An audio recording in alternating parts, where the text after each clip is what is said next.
Hello everyone, thank you for tuning in. It is good to have you with us here on Red Ice Radio. I'm Henrik Palmgren from Sweden. Our website is redicecreations.com, where you'll find a lot more of our open, honest investigations, radio programs, videos, and news articles examining the lies and the issues of our times and the challenges that we face. Today we have Max Igan back with us from the Crow House down in Australia. And we are going to talk about Zionist terrorism in Gaza and the war and ethnic cleansing of the Palestinians. We are also going to discuss the utter lies in the Zionist-controlled press about this issue and the immense double standards of the Jews and Israelis comparing their own policy, both on ethnocentrism and self-interest, to what kind of policy is pushed through their lobby groups on the rest of the world, especially the West, through media, politics, think tanks, and other organizations. We'll also talk about some of the massive amounts of disinformation surrounding World War II history, and especially what happened to Germany, and put this into context in regards to what we see happening today, now, in Palestine. Welcome back, Max. Good talking with you again. How have you been? It's been a couple of years since we last talked. Of course, a lot of things going on, but nonetheless, it's good to have you back. It's good to hear your voice again. Yeah, thanks for having me on, Henrik. It's good to be back. Very, very delicate times we're facing at the moment, brother. It's been an interesting ride to get here, for sure. Yeah, it always is. It's a lot of things going on in the world, of course. The issue of the Jews and the Palestinians. I mean, these situations have occurred, in my estimate, from 1948 and onwards, every few years, with varying degree of intensity, more or less, where we have these extreme violent excursions erupt not every other year or so, but definitely with a frequency that we can monitor all the way back to the beginning, where the Zionists, of course, continue to terrorize the Palestinians, and the media can continue to take the side of Israel. What is your view of the latest thing that has been that we've seen, this wave of terror and everything else? Because you've been down there yourself, you have friends in Gaza at this stage, or down in Palestine. What? Just give it as an estimation of what is going on here, Max. Well, look, what's going on with the current incursion into Gaza is blatant, open, and the most brutal of ethnic cleansing is exactly what's happening. I actually called this before they went in. As soon as I heard there was a column of tanks and 60,000 troops they were going to send into Gaza Strip, I said, this is ethnic cleansing. And I think they've set the whole thing up very cleverly, Henrik. I think this is why they've destabilized the entire area. And, look, with the whole Arab Spring, I think the whole Arab Spring has been leading towards this. They've destabilized every region in the area so that nobody can get to Gaza at this time. There's no assistance coming for these people, and they're able to ethnically cleanse the whole strip. I've actually tried to create a human shield operation. When I first saw it, I thought, well, let's get all these people that are protesting, like a couple of thousand of us, and let's go down there and be human shields and stop Israel doing what they're doing. But they're just shooting human shields anyway. They're giving no consideration to them. And I've had to step back and realize that even if I did that, there's actually no way to get there. The only way you could really get there would be on a flotilla. And that's if you'd get in, because they've destabilized the entire region around Gaza, and they're just ethnically cleansing the whole strip. There's actually been a huge oil and gas find right off Gaza Strip that Israel wants. And that's one of the reasons they're doing it. But it's the ongoing thing. They just want to ethnically cleanse the Palestinians and turn the whole place into Israel. They've been slowly doing it for years, like 66 years. And it's always been presented to the world as a conflict, like it's two nations at war. This is the way the media portrays it. It's so backwards, you know. What you've got is like you were talking about often on this show, I believe. You've got a bunch of Europeans who came down and stole a country, and they've been ethnically cleansing the local populace ever since for the last 66 years. And what the Palestinians are in Gaza is the last resistance of Palestine, still desperately trying to hold on to their country and get people to notice them, that they're actually people. And they're painted to the world as terrorists, and they're absolutely not. You look at this incursion that Israel has made in there now. It's excuse me, it's horrific. It's the most brutal assault I've ever seen. It's the English or the British Parliament or the Irish Parliament actually summed it up very succinctly. Claire Daly, when she said it was the equivalent of the world's heavyweight champion taking on a newborn baby. This is what we're seeing here, and these are beautiful, gentle people, and they're portrayed as terrorists, and we see Israel go in there and unleash the most brutal wave of terrorism upon these people while claiming they're terrorists and claiming they're defending themselves. It's absolutely unbelievable. Yeah. The video that I showed you before, I mean, a whole suburb in 1 hour, just gone. These are residential buildings, people living in all of these buildings. They're gone. They're telling us the death toll is like 1,000 or something. I would suggest that it's many, many thousands. Yeah, what was it? They talked about they had some a tap technique, right? They tapped on the ceiling, they said, right? About, was it like 20 seconds before they bombed the shit out of these neighborhoods, you know? Well, it's a 60-second. They call it a knock on the roof. Yeah, 60 right. seconds. Yeah. But and think about this as well. Oh, we're doing them a favour. We're letting them know we're going to bomb the hell out of their houses. What is this? Okay, hi there. You have 60 seconds to live. Have a nice day. Yeah. That's what they're saying. So that we want you to live the last minute of your life in utter terror. That's really what these knock on the roofs are.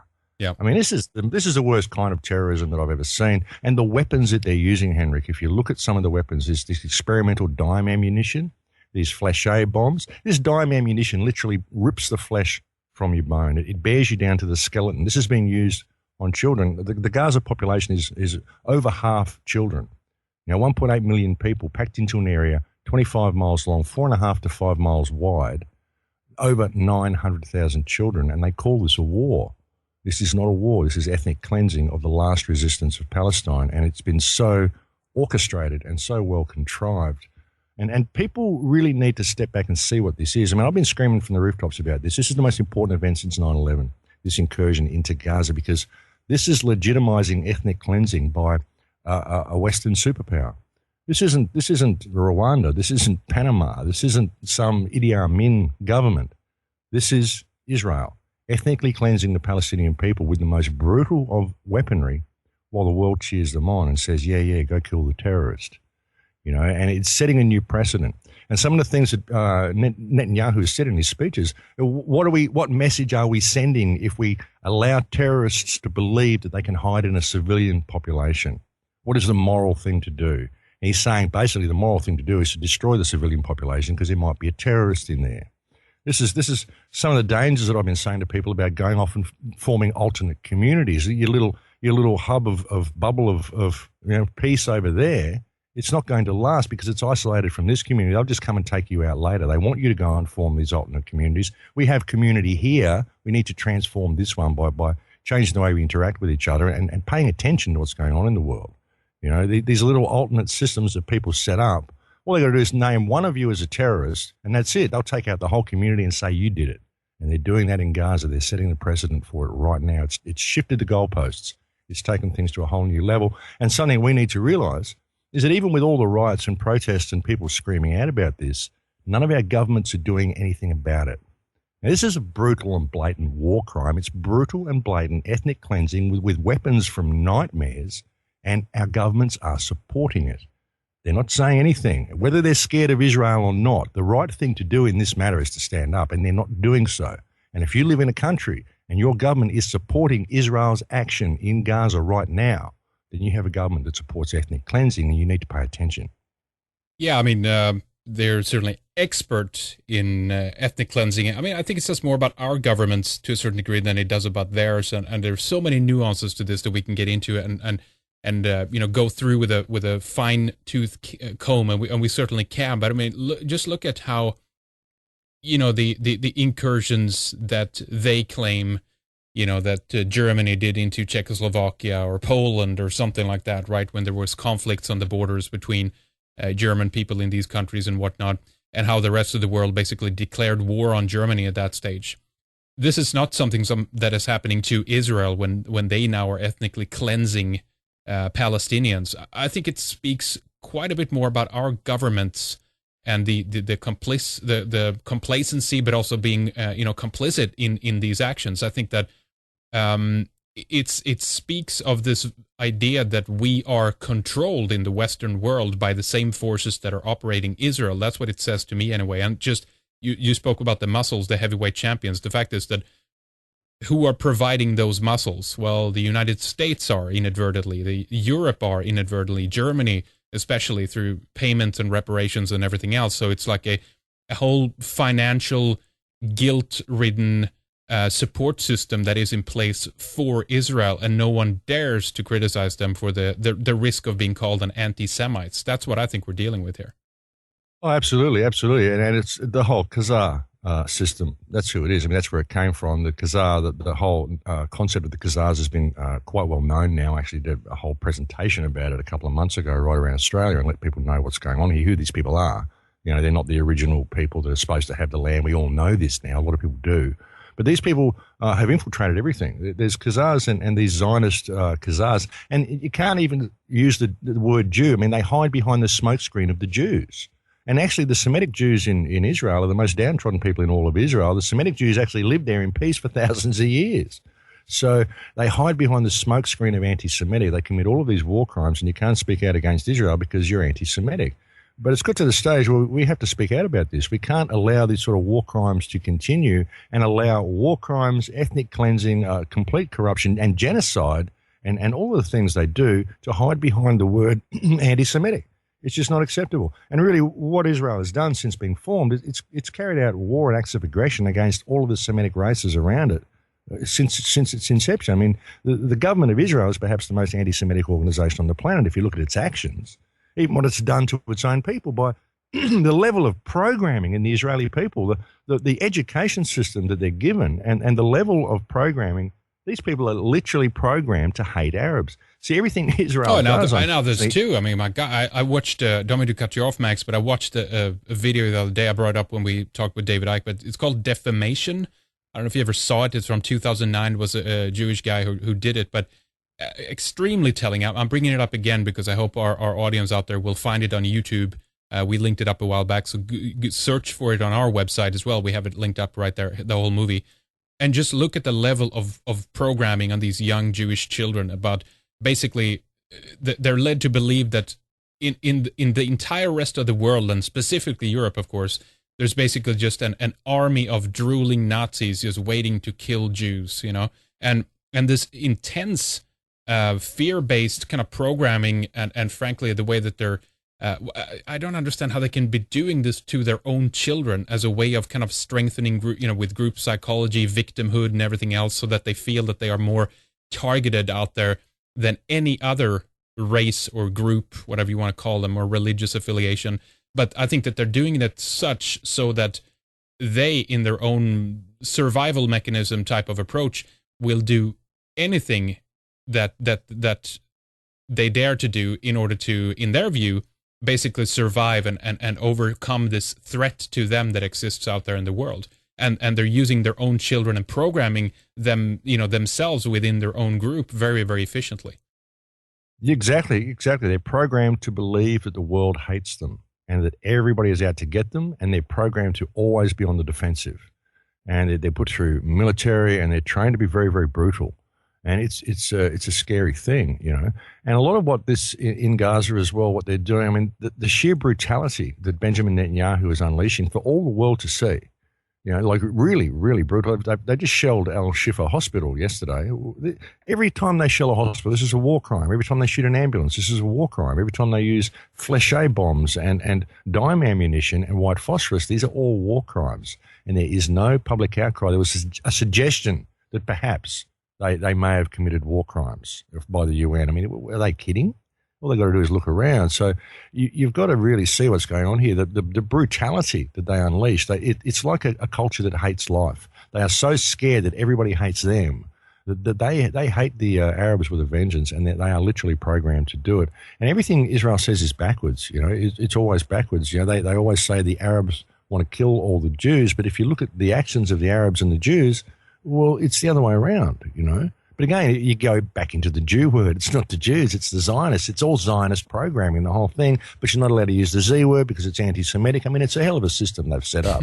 We got to just see over this, Yeah. You've got to give them credit for this system. It's amazing. But the significance of what's going on in Gaza now is that it is legitimizing ethnic cleansing. And Benjamin Netanyahu has been trying to kickstart World War III for a long time, and he's been trying to get, the whole Zionist culture has been trying to get all the Jews to come back to Israel. They need to bolster them. They need to have this really strong military force that believes the whole world hates them.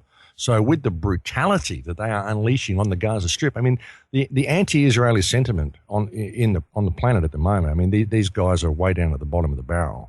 And you're seeing a lot of hatred for the Jews. You're seeing a lot of anti-Semitism come out. So people that are not related to this, good Jews in other cultures that have been living there in peace for years, are now starting to get flack. So they're trying to they want the world to hate the Jews because they want all the Jews to come back to Israel as part of the plan. They're running through the Revelation script. It's a script. They're running it. You can see so clearly what they're doing here. But this has been a long planned and well orchestrated event. The whole thing, the kidnapping of the 3 youths, the posturing for 10 days when they already knew they were dead, the destabilization of the entire region before they actually went in to do this. It's all been part of the same plan. And like World War III, people are worried about World War III coming along. World War III is already happening. World War III is a war of the elite against the people. I don't even want to call them elite. The Zionists, the controllers, the 1%. It's a war from the 1% against the 99%. And unfortunately, most people are too programmed and too brainwashed to see it. It's like the world's in a state of mass hypnosis. It's quite frightening, really. And there's so many rabbit holes people are going down. It's shocking, Even the free man movement, I'm free now. I know how to do this. I know about the name. I don't have to pay attention to the rest of the world. They don't get it. I'm free. It's ridiculous, It's all programs. Yeah, we're all part of the world, whether we like it or believe that or not. We are on the chessboard. The world is the chessboard, and if you're not dead, you're going to be on it, and that's just how it is. And we face challenges and situations where we need to deal with the threat that we're faced with, and that certainly is the case. I mean, I think that in terms of speaking out against the actions, I think it's more important now than ever, and I think a lot of people are doing that too. But that there is across the board, recognition that what is happening here in Palestine is not something that is agreed upon by the other, and I'll use the word Jews in this case because if that's how they identify themselves, so be it then.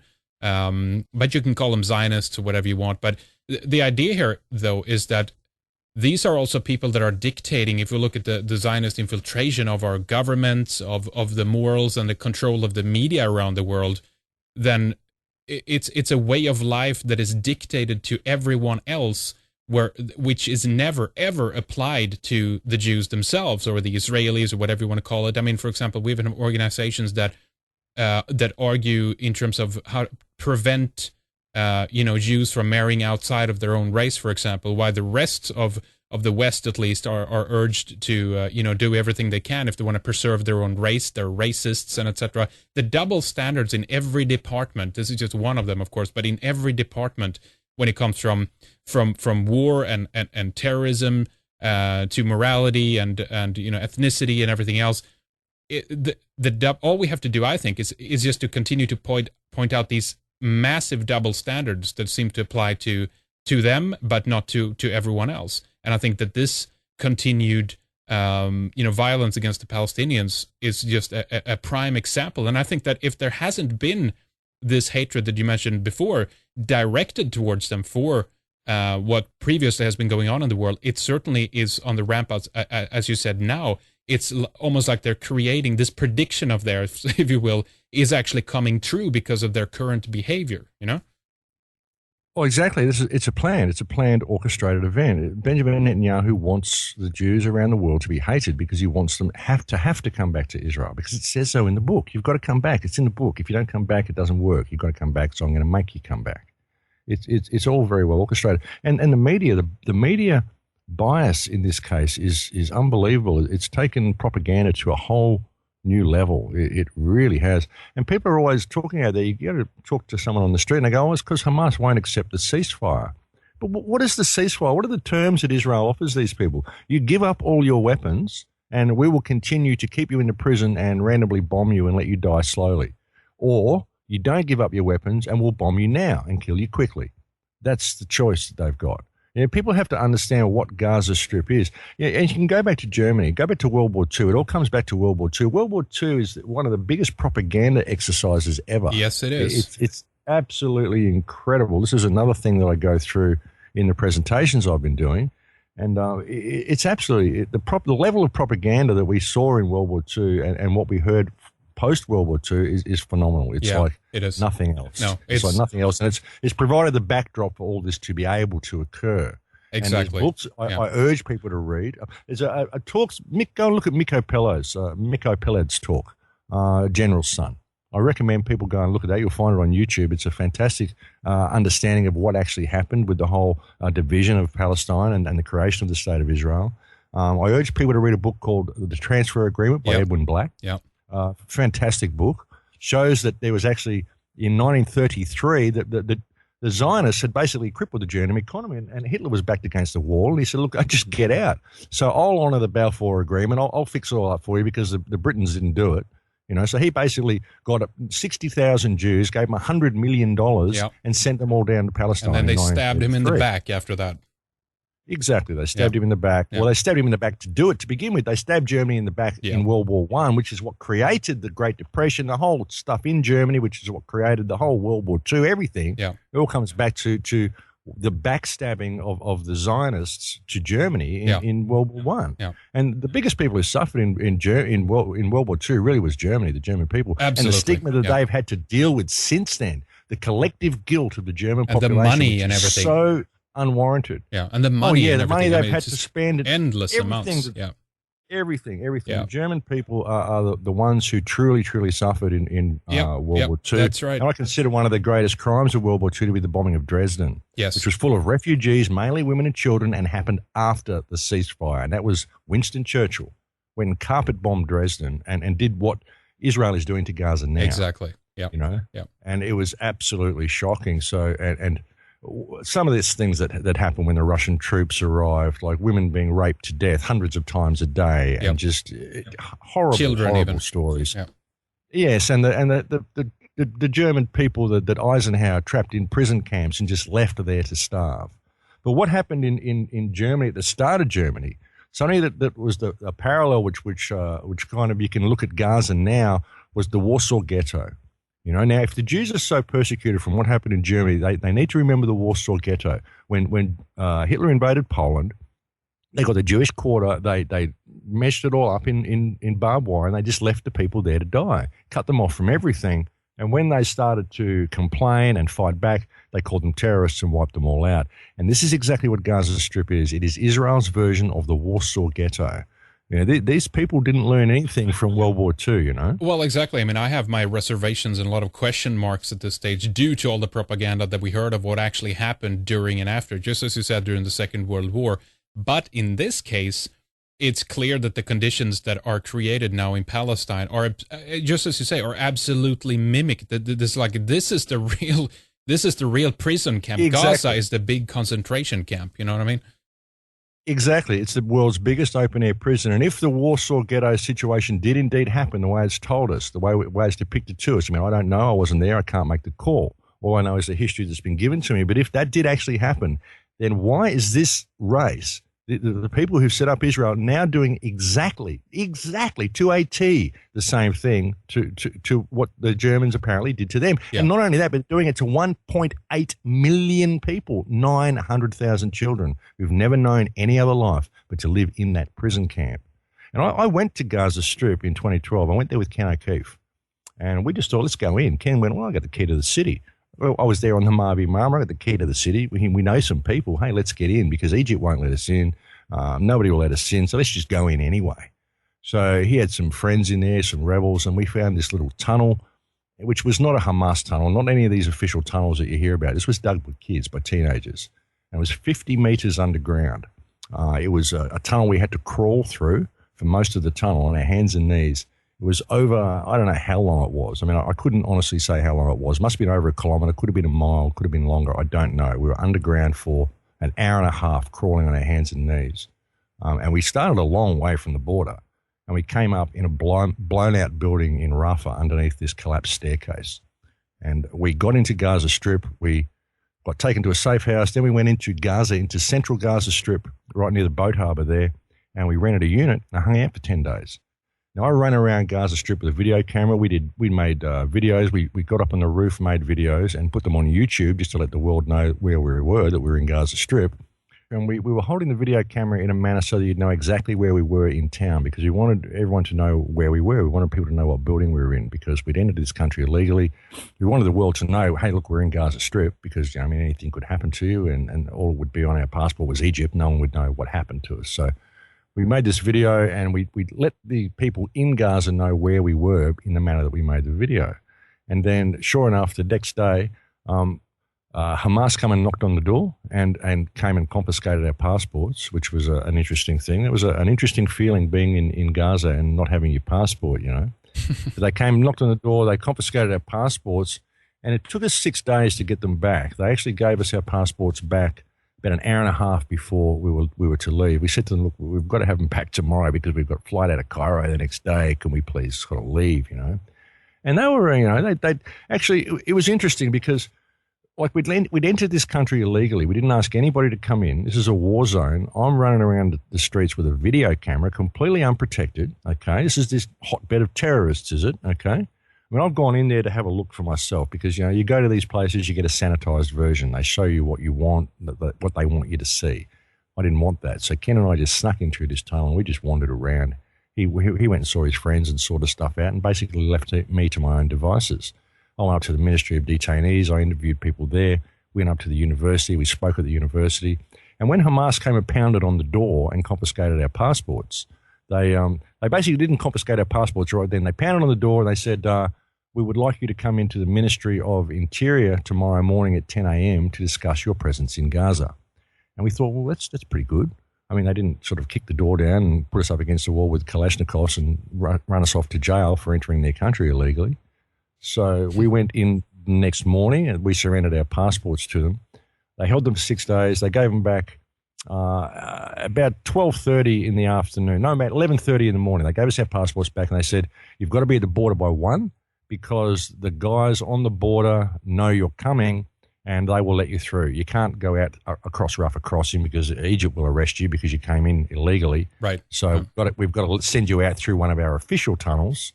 So you've got to be at the border by 1 o'clock because the guys on the morning shift know you're coming and they'll let you through. We told them that it's okay, but the guys on the afternoon shift don't know you're coming and they'll arrest you. So you've got to be there by 1. So it was kind of a rush to get to the border. We got to the border and we're there at one of the official tunnels and they said, well, okay, before you can go through, you've got to come and talk to the head of Hamas border security. So I went and saw him and they've kind of driven us, they've put us back in the car. They've driven us down the road. We've gone into this big compound, looks like a big sort of police prison sort of thing, big high wall, barbed wire. Gone into this compound, then we've gone into an inner compound with another big high wall, barbed wire, and then this big metal gates closed behind us. And we thought, well, this is interesting. Now we're in an inner compound with Hamas. And they're taking us into the office, and there's 5 Hamas in the office, the head of border security and 4 other guys. And they say, okay, we want to know how you got in. We're not going to let you out until you tell us how you got in. We want to know where the tunnel is. And we thought, this is interesting. Here I am being interrogated by Hamas. I'm in a prison compound. So I'm thinking, wonder what's going to happen here. And I'm just talking. We're talking through our interpreter. Ken's doing most of the talking. He's saying, where's the tunnel? We're going, we don't know. It was some little tunnel the kids gave us. We might be able to find it from Egypt, but we wouldn't know here. It's some blown up building. We were disoriented. We'd been underground for an hour and a half after 4 hours sleep and blah, blah, blah. You know, all sorts of stuff. Yep. And, you know, one of the Hamas guys comes in and he offers me tea and biscuits, and I'm eating tea and bickies with Hamas while they're asking us where these tunnels are. And they're asking me, is there any information on my computer which would let them know where the tunnels are? And I said, no, there isn't, and they didn't bother looking. I'm thinking, okay. So then then they're saying, okay, after 3 or 4 hours of this in a room, they said, well, okay, look, we're going to take you outside and we're going to put you in a Humvee and we're going to take you into town and you're going to show us, we can retrace your steps to where you came, because we went in a town called a cabin into Gaza, you know. And well, we're going to take you back into town. You can retrace your steps for where you came back. And we're going, we'll never find it. And by this time, Ken's getting quite belligerent with them. Ken's swearing at them. And we don't know where your effing tunnel is. This is bullshit. We're never going to find it. Rah, you're wasting time. It's getting done. He's been getting quite angry with them. And I'm thinking, this is an interesting way to talk to a terrorist organization, you know. And so they take us out. There's this Humvee, a big black Humvee. They open the doors. They get in the back, and I look in the back and say, well, there's an AK-47 on the back seat. Would you like me to keep that, or would you like to take that in the front with you? And he sort of goes, oh, sorry. And he grabs the AK out of the back seat. Ken and I get in the back seat, and they're driving us around town trying to find this tunnel. Meanwhile, they've sent our luggage off. They've lost our luggage, all sorts of stuff, which was, I figured out later, they're actually searching and trying to find some evidence of who got us in. And all this stuff's happened. We haven't found the tunnel. They've ended up taking us back to the border, back to the first tunnel we were at. And then they walked us through this tunnel. The head of Hamas border security walked us through this tunnel, gave us both back our passports, said, look, sorry for losing your luggage, so we will waive the $100 fee for the tunnel. But it's getting really late now. And we know you've got a driver here, but we don't trust him. We recommend you use one of our Hamas drivers, and he will get you back across through the checkpoints and make sure you get back to Cairo safely, because it's getting dark. You're just a couple of white guys out in the Sinai. You don't want to be out in the Sinai after dark. You know? So he's provided a driver for us to get us back to Cairo safely, and he said, I'll find your luggage and I'll send it on with your other driver. So after we got back to Cairo safely, 2 hours after we arrived, another driver arrived with our lost luggage. Hamas sent it after us to make sure we had our luggage okay. So that was my experience with Hamas, the terrible terrorist organization, okay? They gave me tea and bickies. They provided a driver to get me back to Cairo safely and sent my lost luggage after me. And I broke into their country illegally and ran around with a video camera for 10 days. I think if I broke into Israel illegally and ran around with a video camera for 10 days, I'd probably still be in jail. Right. You know, so the people that I met in there were the most beautiful, kindest, generous, down-to-earth people. I built a whole bunch of schoolrooms, school desks for these school children. These children have so much light in their eyes and they're so strong. They're such beautiful people. And every single thing you've been told about Palestinians is wrong. Like I said, with Israel, everything is backwards. Every single thing they say is backwards. Yep. The real terrorists in this organization is the Israeli government. And this incursion into Gaza is some of the most brutal terrorism I've ever seen. What do you make about was it 1973 that the creation of Hamas was actually kind of instigated by Israel, that they helped to spawn the organization, and it was one that kind of got out of control or whatever? Who knows what that is? Even if that's the case in 73, doesn't mean that it's the same people or organization even today. But what do you think about this idea that they try to set up the controlled opposition as a means, of course, to continue to bomb Gaza and other places in Palestine as well, so that they actually can not only create the conditions where they continue to terrorize Palestinians, but also this idea that they can just continue to kind of shoot rockets into the area, basically. Well, yeah, I mean, it's a really, really confusing situation, the whole Hamas thing. I mean, there was sort of the skeleton Hamas was formed quite a while before then, but then they kind of got the power that they've got now from Israel. Israel put them in place as opposition to Fatah. But a lot of the locals kind of joined Hamas. Hamas is kind of made of civilians. These are freedom fighters. It's kind of a legitimate resistance and that's what it turned into. It turned into a legitimate resistance. And there's always talk of the way Hamas seized power through violence in the 2006, 2007 election, 2005, right, somewhere back then. But it wasn't. Hamas didn't seize power by violence. What happened was that Fatah tried to maintain power by violence, and Hamas was forced to use violence to oust them because they wouldn't leave. They refused to leave. That's what actually happened. That's what the people in Gaza told me. Hamas didn't start that problem. It was Fatah that started the problem, and there were Israeli soldiers on every corner at the time, and they did nothing to stop any of it. They just let it all happen. So, but what happened with Hamas? I mean, a vote for Hamas basically was a vote for no checkpoints and no more settlements, a vote for autonomy, a vote for a government that wasn't going to let us be dominated completely by Israel. And so because that happened, Israel said, well, we are all terrorists, because Hamas is a terrorist organization. But they put it in place. They put the whole thing in place to destabilize it, to get rid of Yasser Arafat. Yasser Arafat was a wonderful man. Yasser Arafat was the only true voice for peace in the whole Middle East for years. And no one would ever listen to him. He was painted as a terrorist. And it's all backwards. It's always all backwards. But with Hamas now, I mean, I think there's certain groups that have been infiltrated into Hamas, and certain people that have been infiltrated. I mean, the rockets, it's ridiculous to keep sending these rockets over. They don't do anything. But they're the only weapons that they've got. Yeah, the Qassam rockets or whatever they're called, right? I mean, that's largely like home-built rockets. I mean, it's not they can't really guide them that well, But I'm always surprised, and please continue on that thread as well, but I'm always surprised that there isn't even more effort to, I'm not saying that they're not fighting back or anything, but even that there is even more. They seem to be tremendously patient with the situation that has occurred, to be honest, to a certain extent. And I'm also surprised that there hasn't been I don't know, more even rich individual Arabs that come to the rescue of Palestine and trying to ship in more weapons and everything else and try to help them out. I don't really know what's going on around in the surrounding regions. I understand that it's locked down in the Gaza Strip, of course, but even from other parts of Palestine that there should be support, you know? You can't, but you can't get in. You can't get in, Henrik. All of the talk of Iranian rockets and stuff going into Gaza, it's a joke. You can't get anything in. The tunnels that they've got, we're only in Rafah. All of this talk that Israel's got, they're digging tunnels to get to our. This is rubbish. There are no tunnels around there. There's a huge buffer zone around that wall. You would have to dig these in ridiculously long tunnels to get through to Israel, and having no idea where you're going to come up when you come up in Israel. It's not possible for that to occur. The buffer zones are huge. The buffer zone is at least like half a mile from where there's any Palestinians to the wall, and you can't cross it. They just pick you off. If you go out there in the buffer zone, you get too close to the wall, they just shoot you from the guard towers. So you can't get across this area. The only tunnels that were there were at Rafah border, and these were tunnels that were used to bring in much-needed supplies, diesel to run the generators, because sometimes there's only electricity for 2 hours a day sometimes. Electricity is off for 2 to 18 hours a day, depending, you know. So when I was there, it was on for about 8 hours a day. You had electricity when I was there.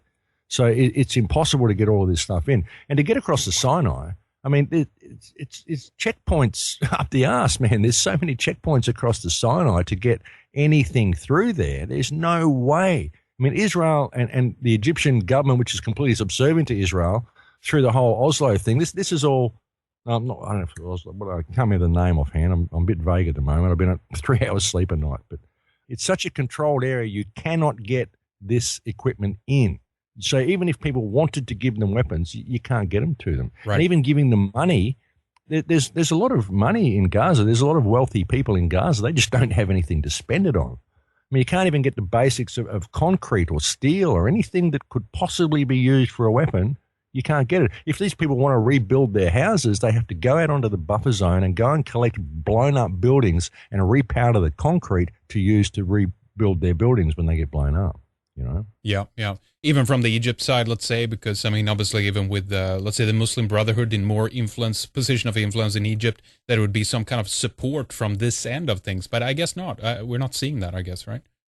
I think, like the Muslim Brotherhood, look at what it's done. Look what the result of Morsi and all of this sort of stuff. I think the whole thing was a setup, but the whole Arab Spring was designed to destabilize the region. The Muslim Brotherhood is actually an offshoot of the Muslim Brotherhood is these Islamic Jihad guys who are actually in Gaza, in Rafah. This is one of the reasons that Israel uses to say, oh, look, there's terrorists. This is why Hamas is a terrorist group. See, we can prove they're a terrorist group because they're giving aid and cover to this group. Right. Islamic Jihad. And these are all offshoot of the Muslim Brotherhood. These are all Egyptians. They're not Palestinians. And they're in there. These are probably half of the guys that are firing all the rockets and stuff, you know. So it's a real mess in there. But the rockets provide the perfect excuse that Israel needs to cry victim. And they look bad. You've got all these big smoke trails. We don't even know if that's the real deal. That's it. Oh, well, the real deal. I mean, we don't even know if it's who it's shot from. I mean, obviously it would make sense for them to get their boys in place that could do this as a you know, sting operation, as a way to blame it on the Palestinians, while at the same time it might be completely different people actually performing these you know, these rockets going into those parts of Israel. So we don't know who's doing it or what their ideology or allegiances are ultimately. Exactly. But, you know, my experience in there was beautiful people, and I had no trouble with Hamas at all. And these rockets, they look terrible. Because they're fertilizer packs. They're only powered with fertilizer, so they leave these big, long smoke trails. So they look quite impressive, you know, but they don't do anything. They put a hole in your roof. They put a little hole in your wall. They'll kill you if they hit you on the head, but that's about it. You know, it's a joke, but it's a perfect excuse they need to do what they're doing. But what they're doing is unprecedented. They're leveling whole neighborhoods of people. They're ethnically cleansing the entire Gaza Strip, turning it to rubble. They're shelling hospitals. Their land has been taken over. This is what any sensible human being would do. They would fight back and resist the takeover of their lands. I mean, I understand them. That's all I can say. Well, absolutely. You know, it's live on your feet or die on your knees, and that's the point that they've been in. They've been under the siege for 7 years now. They're denied the most basic necessities of life, and they've said, "Well, look, you know, we can't go on like this. We have no dignity. I was speaking to my friend Omar a couple of weeks ago. He said, well, we have no anything. We have no jobs. We have no sea for the fishermen. We have nothing. We have no dignity. If we have no dignity, we prefer to die. We can't stop fighting. We can't live like this. You know? Do you think it's just about kind of tiring them out in a way so that people will, because it is an endurance test to be part of something like this, but with kind of an endless stream of money and weaponry as Israel has to its disposal, they can just year after year, decade after decade, soon almost a century, continue to keep this kind of tactic up to kind of, I don't know, tire out those who decide to still stay in the Gaza Strip. What do you think? Well, there won't be anybody left in the Gaza Strip after this incursion if if the world doesn't step in. And that's the problem. They're destroying hospitals. They're destroying everything. They're turning the whole place to rubble. And again, this is a population, 1.8 million people, 4.5 miles to 5 miles wide, 25 miles long. This is a very, very densely populated area. With the amount of damage they've done now, the amount of body parts and with all the water system down and the hospitals all blown up, and there's no way to help these people. No one can get to them. The only thing that's going to happen, it will have to be an international peacekeeping force from public pressure. That's the only thing that's going to save the people in Gaza Strip. Otherwise, there will be no Gaza Strip. It will become a housing estate for Israel. Yeah, you know? Yeah.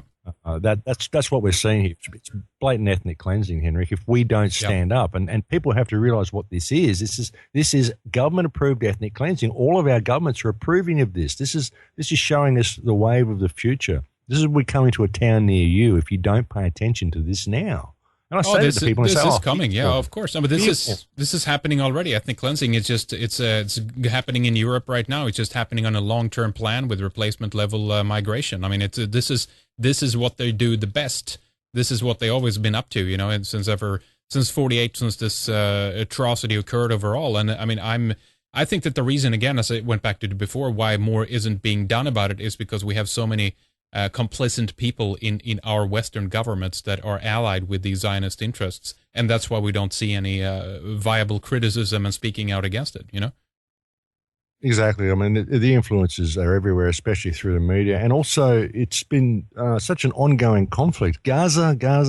Oh, Israel and Gaza. No, Gaza. That's that hotbed of terrorists. Why don't they just get rid of it? Oh, they are. Excellent. We won't have Gaza in the news anymore. They're just sick of hearing about it. They want to know about it. And it's all been set up perfectly. People are just sick of hearing about it, and they think they're all terrorists. And they just think, oh, it's another bombing raid. Oh, they're just bombing Gaza again. They're always bombing Gaza.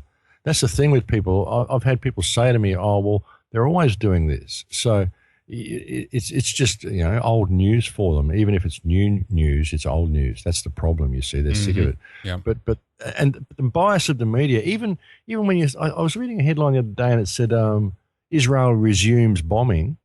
Resumes shelling raids as Hamas refuses to accept humanitarian ceasefire. Right. Okay. Yeah. This was the headline. Now, resumes as if it's just business as normal. Well, we're just resuming the shelling. It didn't say Israel continues its vicious assault on Gaza Strip, you know, while Hamas calls for truce, because that's what's happening. They're calling for a truce. We don't want a ceasefire and back to the status quo. Leave us in prison now that you've turned the whole place to rubble and leave us cut off from the world. We want a truce. We want you to take the blockade away. We want to live like normal people. We'll stop firing if you'll let us live like normal people. But that isn't what we're getting in the headline. Yeah. And that's really what it should be. Israel continues its vicious assault upon Gazan refugees or Palestinian refugees while Hamas calls for truce. That would be a more appropriate headline, but it's spun as Israel resumes shelling while Hamas refuses to accept humanitarian ceasefire. So it's such spin. The level of spin is phenomenal in this case, and people just buy into it. And they're sick of hearing about it, you know? Yeah, exactly. I think the latest headlines I checked out earlier was basically Hamas refused to abide by ceasefire or something like that. Was the latest one I saw. But I mean, it's pretty amazing. I mean, Israel has quite a border wall there, you know, cornering in this whole area in Gaza there, and it's amazing to me as well that we have people, for example, in Europe. I hate to belliger this point quite a bit, but I do want to bring it into the context here so people know what's going on when we can watch Israel be on one set of behaviors, and then we have a different set of behaviors in other parts of the world. But basically, Israel has a gigantic wall for a border, and then, for example, when Italy wants to try to prevent more immigration, or when the United States wants to try to do it, of course, they're demonized in the press like nothing else. And we can even see, for example, we have organizations actually in Sweden that get taxpayer funding to actually bring in as many immigrants as possible. It's Barbara Specter, another Israelite. She made Aliyah, so she is actually an Israelite Jewish lady, and she's sitting in Stockholm talking quite openly about how she is going to bring in as many immigrants as she can into Europe. And she claims that we have to do this to survive or whatnot. So it's like, go back to Israel and stay behind your wall if that's what you want to do, but don't try to force this upon Europe, you know? Well, it's a way of dividing and conquering. You see, you'll never get your society to stand up against your government for what it's doing if you've got a divided society. So they present this as multiculturalism, but the way they do it is they make sure it creates friction. They'll bring in a whole bunch of people from one country and put them here, and then they'll create that sector. You know, like you'll get like over here in Australia, you've got the Italian place, and you've got the Chinese place, and you've got the Cambodian people, and they all live in the one suburbs. You know, yeah. And when they come to your country, your government gives them all of these subsidies, and so they think this is great. This government's great. They look after us so well. It's much better here than where I was. But of course, they make sure that the locals feel bad about all that. Oh, look, all these foreigners are coming and they're getting all these subsidies that I don't get. You know, they're taking my jobs. So it creates all this animosity. And when the government starts doing bad stuff, well, you're never going to get a united community because you've got a little world war going on in your community because you've got all these people being subsidized for different things and everyone's jealous of everybody else because of the government set it all up that way. Yeah. So you'll never, ever have a united community which will address the corruption in your government because half the people think it's great. It's a lot better than where they came from. That's right. And they never. Immigration would be okay if people integrated into the society. I'll go and live in Italy because I want to be Italian. I want to live that way, the way the Italian people do. Yeah, I love this stuff, you know. That's why you want to go and live in another society. You go live in Thailand because you want to live in these little humpies and tumbos and live in the jungle and do this stuff. Why go there and create your white sector in Thailand? Why have a Thailand come to somewhere and create the Thai sector? Why not merge with the culture? If you're going to have that culture and go live in that culture, then be part of that culture. You know, it's I mean, even culture. I mean, that's how this word's been hijacked and been created as something that it is. I mean, to me, culture is art. You know, the art of you, the art of being Swiss, the art of being French. You know, the art of being Australian. It's an expression of art. It's the art of your life, who you are. You know, this is culture, but it's been hijacked to what it is now. This obscene thing that we call culture. You know, so it's a facsimile, as they always do with everything. They take it over and claim it's something when it isn't. But I mean, you're absolutely right. This is what it's about. It's about creating those kinds of divisions of. I mean, mass immigration is a disease, and multiculturalism is a lie, and it's about creating a global monoculture. Eventually, of course, as you say, in the meantime, now will be these small pockets of everyone, everywhere kind of thing, at least in the Western world. But it's a big lie, and people have to get their eyes open to this idea that it's done for the purposes of creating conflict, creating division, either if that's on ethnic basis or religious or cultural basis. But they have to realize that it's done against their own, good intentions, basically. Oh, it is. Absolutely, it is. And it's always presented as multiculturalism is good. It means all appreciating each other's cultures. Yeah, it is. But let's leave each other's cultures in their respective countries so that we can go and enjoy that around the world. Yep, we want to travel the world. Everywhere you go, it's the same as everywhere else. If people like coming here, let's turn it into everywhere else. So that everywhere you go, it's the same. I mean, I've traveled, and everywhere I go, there's the same cafes, there's the same little sidewalks. It's all the same. Yeah, it's just this whole homogenized reality, corporate culture. Yeah, exactly. And everybody loses their own reality and their own experience of their own country and who they are. They lose their identity through this, and you just become this thing and this homogenized species, and that's what it's all about. And it creates all of this division, and then they can just start tightening the strings, tightening the purse strings, making things get harder and harder, and start creating so that, okay, these guys are taking my jobs and these guys are taking, and we'll end up killing each other. You know what I mean? So we do it ourselves, and they can just sit at the top and pull all the strings. Yeah. And you set all of these cultures against each other. We all start screaming at each other, and then you create things like they're doing in Gaza now. I mean, it's all leading to this terrible reality, and people just aren't noticing. And they should, because I think Gaza, like I said, I think this is the most important event since 9/11. This incursion into Gaza now, this open slather ethnic cleansing with the weapons of nightmares right there for the world to see. This has taken things to a new level. This is showing what they can do and will do if you complain about them. This is what they will do if you set up your little alternate community and you dare speak out against the government. You might be a terrorist, and this is what we do to terrorists. Terrorists can't hide in civilian positions. We'll just take out the whole country. Oh, that's what they'll do. This is the future urban warfare, you know. But and you're right, of course. This total insanity on all this level of all this globalism and everything, and the war and everything we're seeing needs to stop. But Max, let's just take a quick little break here, and then we'll pick right up after that. I wanted to talk more, of course, about your trips down to Gaza, what can be done, some of the previous cases that we've seen with the flotilla and Rachel Corrie and all these other atrocities that have occurred, and where to go from here. I want to get you more on your take on Arab Spring and actually the kind of destabilization of the region in all. So much more to get into and talk about. But give our audience a reminder of your website where people can go to hear more of your stuff. And then you're taking off soon as well, you said. Give us where are you heading again, Max? Remind us. Well, I'm going to the Boom Festival in Portugal. I've got to speak there next week between the 6th of August or the 4th of August and the 10th of August. I'll be speaking sometime there. Then I'm speaking somewhere in Lewis in England. I'm speaking, I think I'm doing a gig in Cornwall. I'm doing a few in the UK. I'm speaking at the Entheon Science conference in Berlin, which I think is the 12th or 13th of September. And I'm speaking at the Open Mind conference in Copenhagen on around the 20th of September, I think, as well. There might be some other gigs in Croatia and a few things there as well. Might even get to see you, Henrik. You never know. Yeah, exactly. I was going to see if I can make it to the Open Mind conference in Copenhagen. So that would be nice, but I don't know how the schedule looks at that time, but we'll see what is happening in September. But that's some good events to check out. Give us your website as well, Max. Oh, yeah. Yeah, the crowhouse.com is my website. There's also a website called gazashield.com if you'd like to sign up to there. If this hostilities do cease, well, I would like to take a team in there to help clean up. I don't know whether we're going to be able to, but it would be great if anybody wants to help with that to sign up to gazashield.com, and we'll just see where we go with it. So, yeah, the crowhouse.com, gazashield.com. All right, good stuff. That's the website. We'll have those linked up, ladies and gentlemen. Stay with us. Max, we'll be right back after this short break.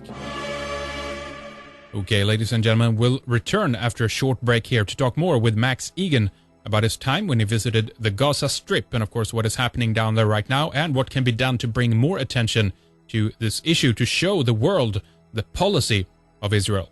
We'll talk more about Zionist-controlled media, previous atrocities like what happened to American Rachel Corrie, who was crushed by Israeli bulldozers. We also talk about the Gaza flotilla and the many people that were murdered during this trip. We continue to talk about the huge problem of Christian Zionism, who continues to support Israel no matter what. This is on the basis of religious programming, and that these people are, according to a book they themselves wrote, a people chosen by their God. Much more is coming up with Max Igan. Don't miss it. We'll continue in the second hour with our conversation in our members area, redicemembers.com, where we have all our shows archived in full. We do not have commercial interruptions or ads, so to continue to listen, please sign up for a membership and get full access to our vast archives. The majority of what we do is for free, but we do have a lot for you in the member section as well. We have, of course, RSS feeds and instructions on how to get the full show to your smartphone or other devices. You can subscribe with iTunes or other podcast apps and readers. We are also working on a new and much needed updated app design right now. And of course, you'll get access to all our videos, films, and other material. redicemembers.com. We'll speak to you there. Thank you for staying with us. And welcome back, ladies and gentlemen. We're talking with Max Igan from crowhouse.com and his other website, gazashield.com. Head on over there and check that out as well. We're talking about the atrocities in Palestine, the Gaza Strip in particular, but also the mentality of of Israel and everything else in related topics, of course, of basically the disease of Zionism and this kind of globalism that we're faced with here, with corporate culture and cultural Marxism and everything else that we've been slaves to in the last 50 years or so. But we have much more to discuss here, Max, and I want to ask you a little bit more about some of the things that we've seen in the past in terms of trying to raise awareness about the situation in Gaza and some of the things that have happened to some of the people that have gone down there. I mean, you mentioned that yourself. There's a clear-cut possibility that you when you put yourself in the situation, you can definitely be taken out. We know about some of the things pertaining to Rachel Corrie, the whole flotilla, scandal, but it really shows that even in these very, very upfront and brutal cases where people are flat out murdered, it still seems to be not enough of attention and focus to kind of cause a major protest, against it, to actually make a dent in it. My question was always, maybe this is due to the fact that we have a lot of pro-Zionists in charge of our media, and you actually still haven't managed to kind of get a real movement going and focus on it. Why do you think this is, Max? Oh, it is absolutely Zionist-controlled media. I mean, what I was talking about before, the spin on the headlines, it's so spun. It's incredible. And looking at Rachel Corrie, I mean, the death of Rachel Corrie was an utter tragedy. And this was what they do. I mean, this is how their settlement program works. People think, oh, these settlements, these aren't little settlements. They think settlements are a little log cabin or something. No, these are big apartment blocks that they build on Palestinian land. And Rachel Corrie was actually standing up for a doctor, standing at the front of a doctor's house. A doctor and his children live in this house. They'd sort of become her adopted family in Gaza, and they just ran her down. Now, this is what a vote for Hamas stood against, this type of brutality that was being directed at the Palestinian people. If the people in Gaza hadn't have voted for Hamas, then there probably would be no Gaza. It would have all become settlements by now, and everyone would have been sent to the West Bank, or be in jail, because if you fight back, you're a terrorist. We're going to come and steal everything from you, and if you fight back, you're a terrorist. That's basically what's been going on in Palestine for 66 years. And people are just sick of hearing about it, because it's always portrayed as a war between Israel and Palestine. But Israel and Palestine is the same country. It's not one country, and it's presented as a civil war then, but it's not. It's land theft and ethnic cleansing by people who have no claim to the land, based on this whole scenario that's been created through World War II. And the way they get away with it and the way they continue it is because the people in Israel, the Jewish people, have been trained and kind of had their faith and their religion hijacked and been taught that the world hates them. And so they've become very, very brutal towards the rest of the world, and they're currently in a state of defending themselves all the time, but there's nothing there to defend themselves against. The world doesn't hate them. It hates them by their actions because they think the world hates them. They attack everybody. It's an incredible program that's running here, and it's in control of so much. It's been so well set up and so well orchestrated. But the thing is, it's a whole global arm, and everyone's being played, Henrik. Everybody's being played. The Jewish people are being played. The people of Israel are being played just as much as anybody else, because the controlling hand doesn't care about them. They're just a mechanism that's being used to do all of this. It's such a game, but I think, I don't know, people are beginning to wake up and see it. But with the matter of Gaza, I mean, some of the things that have happened, like the flotilla. Ken was on the flotilla that went in there, the Mavi Marmara. There was like 9 people shot, I think, 9 people killed. Ken did a week in jail, in an Israeli jail, over that. We've seen the brutality of these people firsthand. We've seen what they can do. And the mentality, I mean, the programming, the level of programming. Look at what they did to that Palestinian teenage boy in response to those murders. They took that poor young boy and they tortured him. They poured petrol down his throat and set him on fire. I mean, this boy had nothing to do with these other 3 youths that got kidnapped. But what sort of a culture would do that, would even think of doing that to an innocent teenage boy? This is not normal behavior. There were 3 Palestinian boys that were machine gunned at an Israeli checkpoint 2 weeks before the 3 Israeli boys went missing. We didn't see any Palestinians kidnapping Jews and pouring petrol down their throat. We didn't see Hamas start carpet bombing Israel. We didn't see them whip up any type of racial storm or anything. They just mourned their lost children because they're used to losing so many. That's amazing to me. I mean, I'm amazed that there isn't more suicide bombings to avenge some of this behavior. As a kind of a sentiment I said before, there's like that there isn't more just people completely just freaking out and just doing as much damage as they can. Well, exactly. These, after what's been done to the Arab world, these people have showed an incredible amount of restraint, especially the people in Palestine, because they're such kind people. They are really, really kind people. And I was amazed at the level of kindness and the level of pureness in these people. These are the true people from the land. They really are, And if you really believe in such things, if you really believe in religion, and you really believe in the whole story of Christ and the whole Son of God and all of this sort of stuff, and you believe in that whole Jewish line and what happened in the teachings of Christ. This is one of the things that Christians support Israel so much, but they don't look at the picture. Yeah. If you really believe in all of that stuff, well, there's a quote by a man called Martin Buber, who works at the Hebrew University, and he says, "Bring me a Palestinian Christian from Galilee, and I will show you the purest Jewish blood on the planet." Because that was the actual line that Christ was supposed to come from. Christ was a Palestinian Jew, and the line that came from that, from his teachings, would have been the Christians of Palestine, the Palestinian Christians. And there's actually a lot of Christians in Gaza Strip. Why don't the Christians in America understand that it isn't just these Muslim terrorists? There's a whole bunch of Christians in Gaza Strip as well. I went to one building. It was on the corner of a block. On a corner of a block, there was one door on the corner, big door, and you walk down the left aisle to go to the mosque and the right aisle to go to the church, and they pray together. There's no animosity between these people. There's a large Christian population in Gaza as well, and you never hear about that. And if these people really do believe in all that stuff, why don't they look at who the original people of the land actually are? Because it's these guys in Gaza and these guys in West Bank, and that's who you should be standing up for if you really believe all that stuff, because that's the actual line. Right, right. It's these guys that have come down, they've hijacked it. So it's a huge setup, I've seen some of the footage, a couple of different videos of various people being down in Israel, and I've seen, at least in these videos, I think one was Thoreau. What's his first name? Was it Justin or whatever? He did a pretty good. I think he's from Canada. He did a pretty good job going down and showing how some of the Christians that travel down to Israel, how they are treated, and the way that they were considered to be filthy and unclean. They could be part of, for example. These are Christians. They're there they want to help the Jewish people, right? It's like a spiritual and religious experience for them. But it was something with the grapes. Just a small example here. They were making wine, but they were not allowed. The Christians were not allowed to carry the barrels of the grape beyond a further point within the vinery, whatever you call it, vineyard, because they were seen as unclean.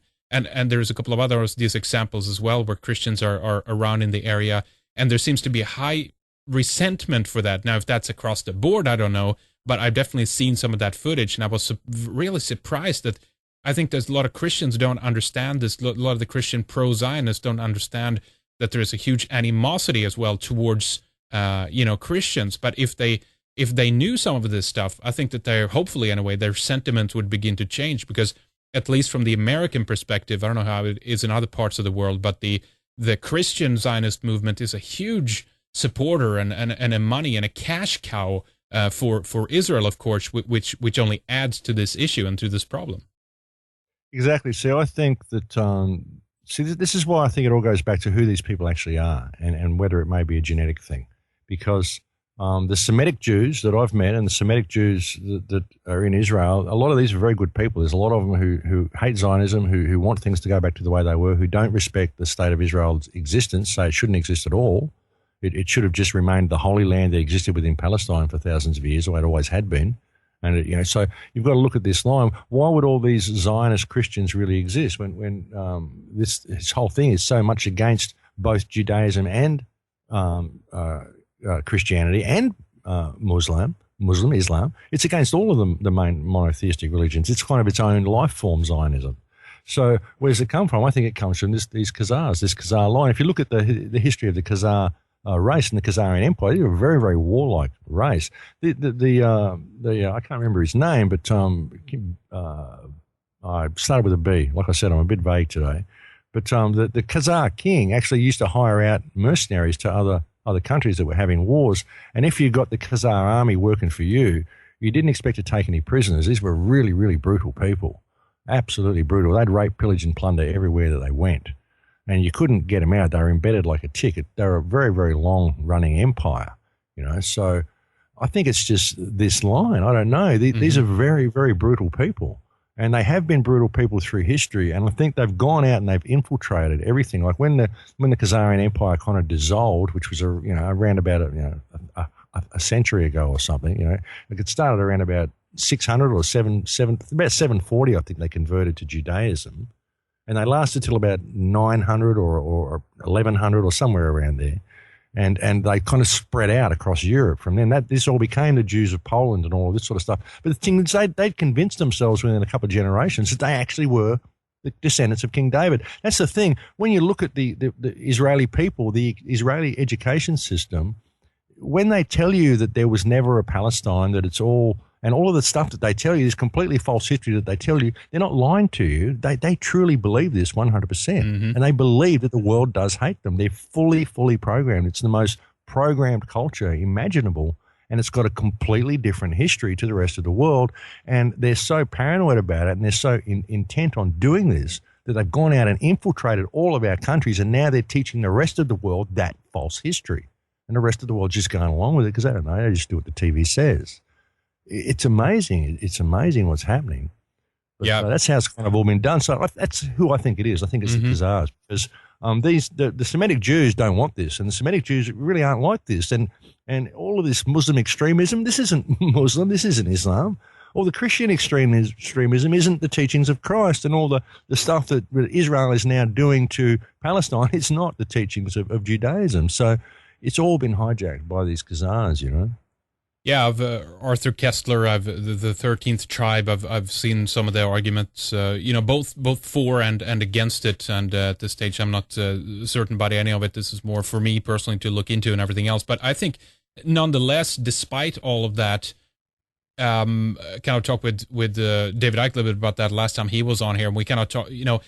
The question is how much it matters, for them individually per se, even if it happens to be a genetic thing, unless of course you have an idea that there are differences on that basis alone, which makes it more interesting then. But what I'm getting at is that if it is a religious ideology per se that you are attached to and attracted to and are supporter of, then it doesn't really matter that much if you happen to share genetics or not, if you happen to be Semitic, if you have interbred with Europeans so much so that now you have, mainly European DNA, but you still call yourself, Jewish, what have you. I think to me, it seems to be anyway, more about the adaptation of the mindset and perhaps the religious aspect, kind of play into this as well.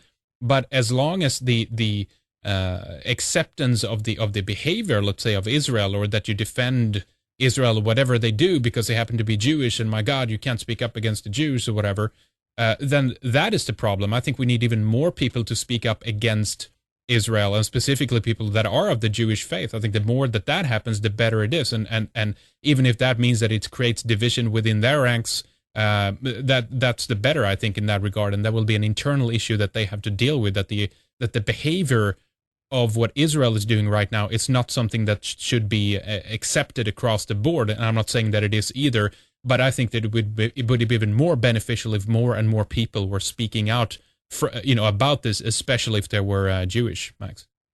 Oh, absolutely. Absolutely. See, that's one of the hard things to get across to people is that speaking out against Zionism is not anti-Semitic. It's not speaking out against Jews, because Zionism is actually very, very anti-Semitic.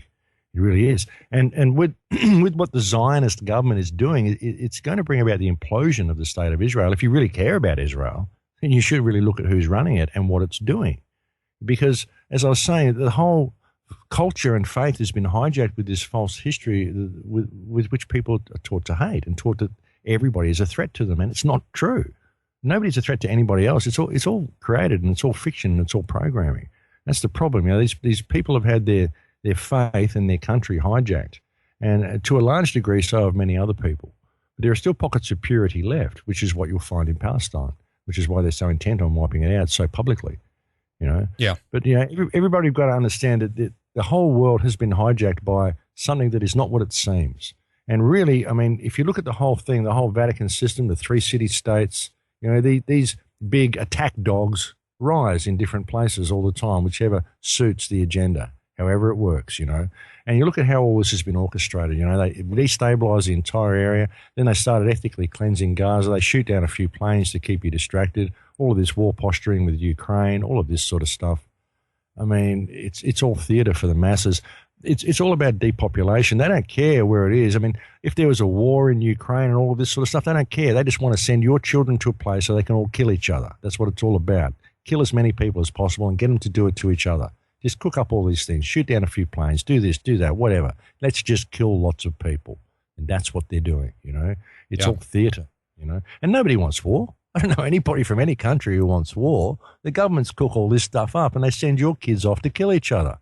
Wake up, people. Yeah, people line up. Exactly. They send their kids. I mean, look at just, again, the military support of all these other, countries, of course, that are, this is done by Western countries. And now, of course, they are getting a lot of blame of this, while in effect, our governments are occupied by those people who do not have our interests, at heart either. So it's absolute mayhem and chaos across the board in that regard. But what do you think about the territory itself then, Max? I mean, if we look at Palestine and why this area, because as we know, I mean, there were organized Jewish migration on the proposition to Argentina for a while, for example, the Andinian plan. And there's been other kind of suggested territories when Theodor Herzl kicked off the Zionist movement. And they said, well, we might be able to do it over here. We might be able to do it over here. If it's a biblical story that's based on a lie largely, do you think that the value of the land and the territory itself actually means something? Does it really, or is it just it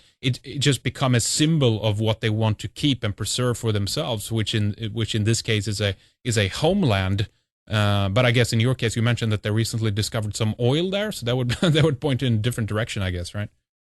Well, it's a huge oil and gas field just off the shore of Gaza. That's why this incursion's being done now. I mean, that's why Egypt is backing off as well. That's why Egypt's letting them do it, because a lot of it's in Egyptian waters as well. It's in the corner of the Mediterranean there, I mean, Gaza's the Mediterranean. People don't understand this. This is the Mediterranean. This is paradise, man. When I went there, the energy is incredible. I mean, there's something very, very special about Gaza Strip. There's this incredible power there. Maybe a lot of it's from the people, but it's an incredible place. I'd live there in a minute. I was actually supposed to be in there now for Ramadan. I was supposed to get in there in July, and I was waiting for my ticket to boom, and I was waiting to get approval for entry into Gaza, and the people that were flying me to Europe, the ticket prices are going up and up, and I'm thinking, well, it doesn't look like I'm going to get entry to get in there now, because I was thinking maybe they could just fly me from Cairo to Portugal, it'd be a lot cheaper. But I couldn't get into Gaza, so I just said, okay, well, you might as well book the ticket. So they did, and they sent me the ticket, and then 4 days later I got approval to enter into Gaza. So there was that 4-day window. Otherwise I would have actually been in there now, and I was supposed to be there for Ramadan. That's another thing. This whole raid has been done in Ramadan. This is like Christmas for the Muslims. Right, yeah, exactly. So they really, really plan to do as much as they can. I mean, Israel's been trying to kickstart World War III for a long time. And that's the problem, everybody's against this, but America's still sitting there backing Israel. And if any other Arab nation steps in to help Palestine, America will come to the party, and then they also come to the party. And this is another thing that they're trying to do. They just want to kill as many people as possible, as violently as possible. And this is what they do, But yeah. No, it's unfortunate, but it's true. Maybe a little bit later here we can talk a little bit more about what you think could be some of the things of trying to kind of change the tide of this and how things are a little bit. I think it's increasingly important that people begin to talk about it, speak out about it, inform themselves about it, spread the word about it. I think that definitely do. I mean, these kinds of topics we're talking about now has definitely gone out there even more so in the last I'd say 2-3 years. Much more so, which is a really positive spin on it. But one thing, of course, I wanted to discuss before we go there is just a lot of this, the problem that has arisen here is due to a people that is largely without a homeland, right? And this idea that they need a state to belong and a place to be, right? Exactly. See, if you look at and this is another thing which suggests this is Khazars. There's a lot of these people and they don't live anywhere, and they don't have a country. They were sort of kicked out, and nowhere else would have worked. No other piece of land would have worked, because this has got a biblical story attached to it, as you said. This gives a legitimacy to what they're doing. It's our land. God said it was. You know, we were exiled, and now we're coming back, you know. Yeah. The right of return. See, they've created all of these things, the right of return, anti-Semitism, the Holocaust, keywords, all of these things, and all these, what do you mean right of return? What is this right of return? Is there a right of return for the Palestinians? Is there a right of return for the Australian Aboriginal? Maybe there's a right of return for me. My family came here from England as prisoners when they were sent. Maybe I can go back and take England over. You know, is there a right of return for my family to do that? Is there a right of return for anybody to go back to where their bloodline originated from? When did this happen, and why did it happen? Why is it only for one people? It's for one people because of the Holocaust. What happened with all that then? Something else that's really interested me is the fact that there's a book you can get by a man called Martin Brian Riggs or something like that. I'll just find the, what's his name? Brian Mark Rigg. And it's called Hitler's Jewish Soldiers, the untold story of Nazi radical laws and men of Jewish descent in the German military. There are actually 100,000 Jewish soldiers in Hitler's army. There were 10 Jewish generals and 1 Jewish field marshal in Hitler's army. So perhaps these are the ones that actually ran the camps and things and set this whole thing up. Perhaps these were Khazar Jews, and perhaps these are the ones who did all the damage. Perhaps they had to do this to make sure there were people that remembered this terrible stuff that happened. You know, they had to create all of this stuff to create what they're doing now, you know, and it all rides on the back of this Holocaust, which has allowed all of this to happen, you know. So you've got to look at how this has been done. What happens? Wonder who orchestrated Max, it. You know?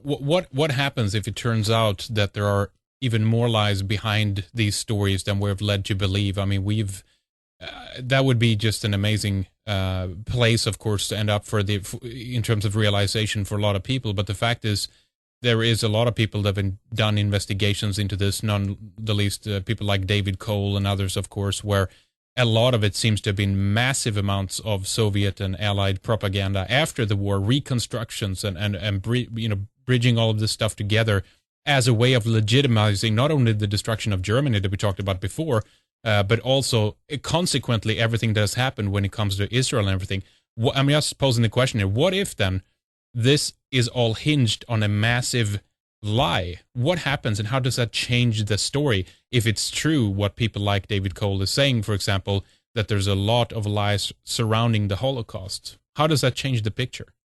It changes everything. It changes everything. But even if the Holocaust happened the way they said, even if 6 million Jews died, and I don't know whether they did or didn't, because I'm not a Holocaust investigator, you know, and it's a dangerous area to go to, especially in Europe. Yeah, exactly. Because you can't even end up in jail. Exactly. Yeah, and that's why I wanted to look into it. When I heard that, I was like, "What the hell? Are you kidding? Is this the only historical event you're not allowed to research? You cannot be in jail for doing it, for questioning it?" Well, all I'm saying is, even if it happened the way we're told, even if everything in Schindler's List is true, there were soldiers who were running these camps and soldiers who were doing all of this. And what part did the 100,000 who I suspect were Khazar Jews in Hitler's army play in this? Whereabouts were they stationed during the war?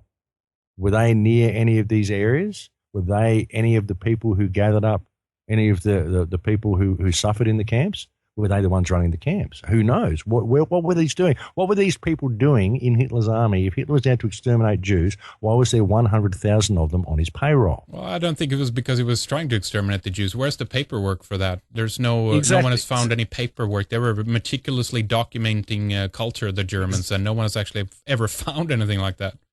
Exactly, but what they have found paperwork to prove is that there were 60,000 Jews who were rounded up and loaded onto trains and sent down to Palestine in 1933. Right, that's true. And you talk to a lot of people say, "Oh no, we remember rounding up Jews and putting them on trains." Well, I'm not saying that they didn't, but where were they going? Were they going to death camps or were they going to Palestine? Because there's proof here that says a whole bunch of them went to Palestine. All I'm asking for is for you to give me something similar.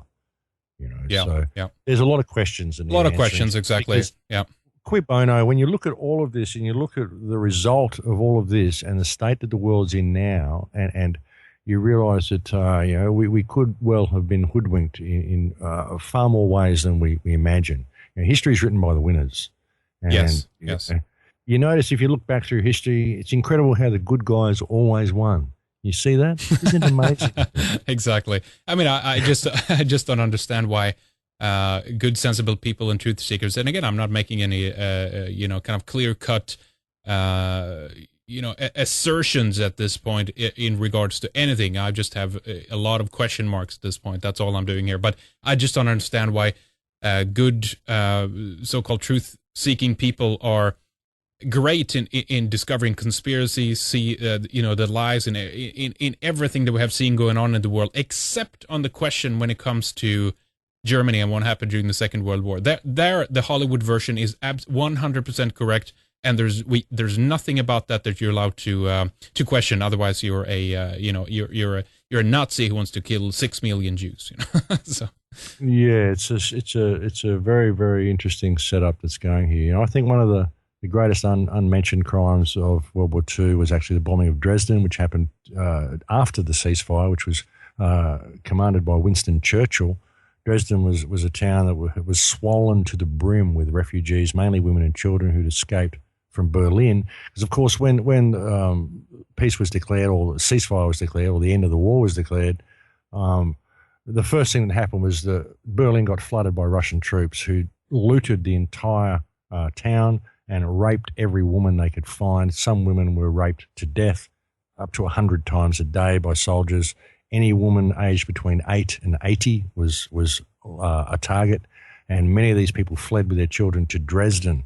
And Dresden was swollen to the brim to about 200,000 people. It had about 25,000, I think, and it was swollen to about 200,000, and then Winston Churchill ordered it to be carpet bombed, and they bombed it for 3 days and reduced it to rubble and killed about 200,000 people. According to Allied figures, they killed 20,000 people. According to German figures, they killed over 200,000. Yeah, that's right. This was after the war, and this was only refugees. Yeah, there was no military targets in Dresden or anything like that. It was a largely a beautiful city with a lot of archives and museums and things like that. It was a psychological impact that they wanted to do on the German people with this. Absolutely. It was women and children, refugees, and it was after the end of the war. And it was one of the most brutal and horrific slaughters of innocents that ever happened. And the women of Berlin at the end of the war were the people who suffered most in World War II. I mean, sure, a lot of bad stuff happened in the camps, but what the salvation, the people who came in to save you did was unforgivable. Absolutely unforgivable. What the Allied forces did to Germany was unforgivable. Yeah, that was after they've cleaned the pool at the concentration camp. But I've actually heard from people who justify this set of behaviors as they believe that the German people, the children and the women deserve this. It's just amazing that the cruelty and the unhuman behavior that I've heard from people here, where they seem to justify violence because they have a belief at this stage, because they haven't investigated the true story of what actually happened during the war. I mean, all of this, we have to remember, all of this stuff was stuff that came out later. It seems like they think that all the Germans, I mean, again, even if we take the official story as we're given them about the Second World War and what actually happened there, if we take that official story, which I believe is largely lies, but let's just assume that it happened that way, then this is not something that was known during the wartime. This is something that was, pieces that they presented afterwards and kind of laid this puzzle for us, meaning that there wasn't some kind of mass psychosis from the German people where they all just lined up and took part in this kind of in the concentration camp, story and everything else. So it's I think we're terribly blinded when it comes to the accuracy of what actually happened here, and even the idea that it's wartime in itself, and a lot of people all over the place, suffered, and they were starved to death. There were sanctions put on Germany, and even the camps in itself, of course, a lot of people alone would have starved to death. I mean, there's even the typhus problem alone killed, several 100,000 people. That's even admitted, Absolutely. Look, there's no winners in war, and there are no good sides and bad sides in war, and the people are the ones who suffer. And some of the people who suffered most in World War II were the, the people of Germany, and they suffered after World War One. They suffered through from World War One to World War Two. They suffered through World War Two, and they were blamed for everything. And it really wasn't them. Whether Hitler was a bad guy or not, it wasn't the fault of the German people. Anything that happened in World War Two was not the fault of the German people, and they've been persecuted and suffered ever since. And it's this slaughtering of innocents that is so justified in war because of what your leader did. You know, it's just the same as what's going on in Palestine now. The slaughter of innocents, it's just justified. Nobody cares because these are just terrorists because Israel says so. Right. Nobody cares, you know. Yeah. And even if it turned to the stage where the whole world turned against Israel, then they would justify the killing of ordinary Jews and ordinary Israelis who had nothing to do with it as well.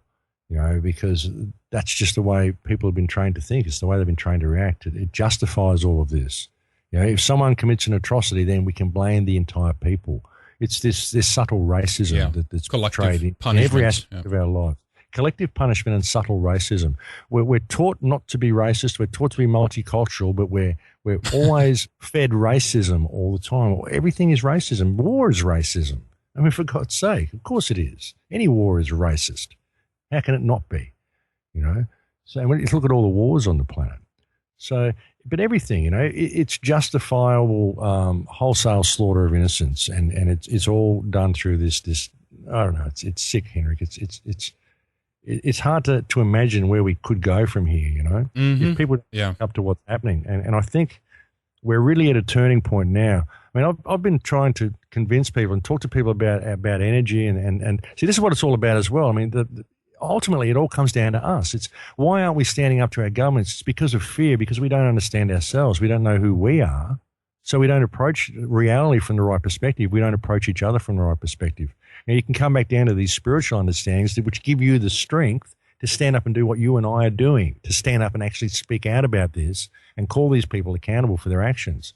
Because that's the only thing that's going to save the people in Gaza Strip is if we all step into our power right now and demand that action is taken. And if it isn't, we'll take it ourselves. Yeah. And you've got to understand with the mentality of the soldiers in Israel, they've got to stop doing this. Stop bombing these people because you're doing so much damage to your own country and your own image and everything that Israel should be. You can't have this. You can't just completely eliminate another country. There can't even ever be a two-state solution for the Israel-Palestine problem. It's got to be one state. It's got to be one state, which is a democratic, fair state, not an apartheid state, which is what it is now. How much they say it isn't, it absolutely is. I mean, just the fact that this ghetto exists is apartheid. Just the fact that there's a wall around the West Bank, this is apartheid. How can you have a wall around a place and say it isn't apartheid? It's ridiculous, you know. You know, so, I think you're absolutely right when you say that it's actually about us. It's not about them in that regard. We have been, I think we've been so domesticated, so weakened to a certain extent, and specifically the men in our society, that we've been basically taught just to follow orders from childhood and up, and this has caused tremendous amounts of issues and problems. I mean, I think there is something to say for a positive use of violence from righteousness, meaning that if we could, I mean, we've been so set back that something that 1,000 years ago was self-evident among the good men in the tribe, that if you got a psychotic maniac in charge of your tribe, they band together and they took him out, or they ousted him from the community or from the tribe or whatever, because they knew that this is a man who's going to lead us all to ruin and it's not going to work. It was for the betterment of all. I think that there is a positive aspect to violence and this idea of action and doing something about it. Today we're in such a far removed space from everything that has to do with that kind of natural order that exists, that we were connected with a long time ago. And we're basically passive. We're sitting around waiting. We don't dare enough to take risks. People are not, they're even afraid of talking about it. That's how far it's gone, Max. That people are afraid by words that is going to be used against them, and they cower down because of that. It's like we are no longer men. We've been turned into something else. And I think the world, if they need anything right now, it is the men of this world to stand up and actually change the scenario, and for good people to do something about it, you know? Yeah, we need to get back to the divine masculine. We've been all turned into these fluffy little things, you know. Put down your Eckhart Tolle book, folks. It's not a good thing. Yeah, I know. You know, like, but again, even when we want to address this, we tend to address it country by country. Even with what we're doing now, with seeing what's going on in Gaza, we'll attack Israel. We'll want to stop Israel. But really, the people of Israel need to understand that they've been programmed into hating. You don't go and use these type of dime ammunitions and these type of exotic weapons and white phosphorus and all this stuff. You don't drop that on people. If I was in the army and he gave me some dime ammunition and told me I had to use this on civilians, I'd turn around and smash him in the face with my rifle butt, drag him off to the nearest police station and say, this guy's a psychopath. And then I'd find out who invented the dime ammunition and have him put it in an insane asylum, because only a maniac would invent stuff like this. I mean, you know, people have been programmed into this sort of stuff. We've been programmed into hating the Jews. It's the government of Israel, which is run by this whole Zionist system, which has programmed these people to be this way.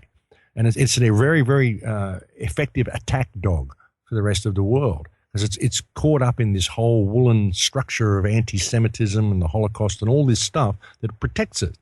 You know, you can't do anything about this attack dog because it has to be there, and it has to be an attack dog because everybody hates it. If it isn't an attack dog, someone might get it. You know, this is the mentality of the whole thing. This is what Israel is. It's an amazing thing that's been constructed here.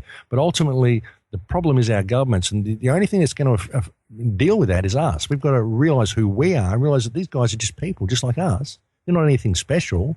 Government doesn't even really exist. Government is just an idea in a book. It's just a concept. You know, people go into these big buildings and they do what it says in the book, you know. Yeah. And if they haven't got a way of stealing from you and doing more things and putting more rules in place, they write it in the book and they put a fancy stamp on it and they say, now we can do this.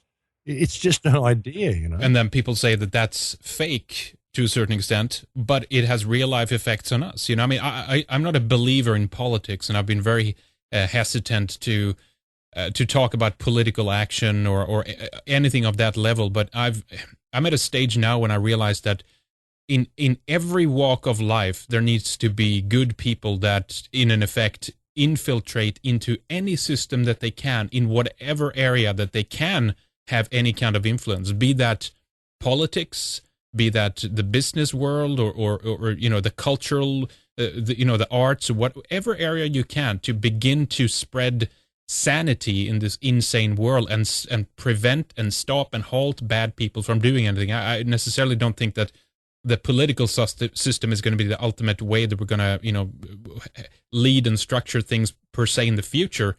But for now, it's like we need people to that degree make that sacrifice, for the lack of a better term, I hate to use it, but make that sacrifice of trying to of spending parts of their life in trying to do something which they know is good, working towards a good goal. Because if a lot of these people who claim that they have, you know, answers and they think in a good way, and they know they're interested in truth and history and the real story of everything, if these people continue just to sit on their asses and not do anything in any regard, it's not going to matter. You know, there has to be a certain point where we actually, you know, we take up the sword, or we start using those words, whatever, you know, influence that we do have upon the world, and work in that direction, you know. So I've kind of, it's such in a dire strait at this point that I've come to realize that in whatever area we can, we need to try to improve and make betterments in whatever system that is in. Max? Well, we do, you know, like politics is unfortunately the only thing that the masses understand. So you need to have some sort of a political movement which will start bringing the bold truth to people in a comfortable way. They can identify with it, you know. And even with attempting to bring in a new system and all sorts of stuff like this, you know, like the Ubuntu system that Michael Tellinger talks about, I haven't actually looked at it very much because I just haven't had time. But I don't think we can really offer people a new system. I think that if we can change our perspective of who we are and how we interact with the world around us and start acting according to moral parameters rather than legal parameters, then we can change the world. We will need some sort of political system to allow us to do this. We need people who are awake to go into politics to start shifting things from the inside and stop playing by their rules once you get in there. Start speaking the bold truth. Yeah, exactly. You know? Yeah, I mean, look we at don't Farage and what what's happening now in the European Parliament and these anti-EU parties that actually are getting in there. I mean, that's a great sign. It means that they're speaking up. You can agree or not with all their politics or whatnot, but it means that for once there are a couple of parties that actually are offering some kind of different narrative when it comes to should we all be part of the European Union and continue this expansion of centralized government. And that's a really positive thing. I think that's at least, I mean, again, it doesn't mean that it has to be where some people are sitting around waiting for something to be absolutely flawless, 100% perfect to come along before they decide to kind of join in the cause or just put a little bit of effort behind it. I think it's rather the opposite way. We have to find where is there an ounce of a little bit of improvement where we can go. Let's go in that direction and kind of nudge our way forward. Again, otherwise nothing else will be done and we'll sit around and wait on our asses forever, Yeah, well, people are waiting to be saved. Give me the script that will save me. I just don't want to participate. Just let me know when I'm saved, please.